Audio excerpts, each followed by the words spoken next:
हजुर नमस्ते, म निकेश भण्डारी। म सिएफ मोटोको सेल्समा छु अहिले। करेन्टली हामीले यो फ्युल 250 मा एकदम राम्रो राम्रो अफरहरू ल्याइरहेका छौँ।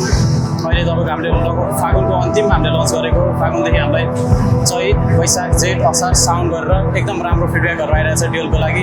त्यसै कारणले हामीले अहिले थप अफरहरू राखेको छौँ, जसमा तपाईँले पहिला चाहिँ 2 वर्षको इन्जिन वारेन्टी पाउनुहुन्थ्यो, अहिले थप 3 वर्ष गरेर हामीले 5 वर्षको इन्जिन वारेन्टी र यसमा तपाईँले अहिले खरिद नाइमाको अफरमा चाहिँ तपाईँले खरिद गर्नुभयो भने 20,000 क्यास डिस्काउन्ट, तपाईँले 4टा सर्भिसिङको भाउचर र फ्री एसेसरिजहरू पाइरहनु भएको छ। साथै हामीले ड्युल सँगसँगै हामीले अहिले 2026 मोडलको MT450 र तपाईँको CLC बबर पनि अहिले इन्ट्रोड्युस गरिरहेको छौँ। थप जानकारीको लागि हजुरले हाम्रो सिएफ मोटोको स्टल अथवा सिएफ मोटो सोरुम गएर भिजिट गर्न सक्नुहुन्छ।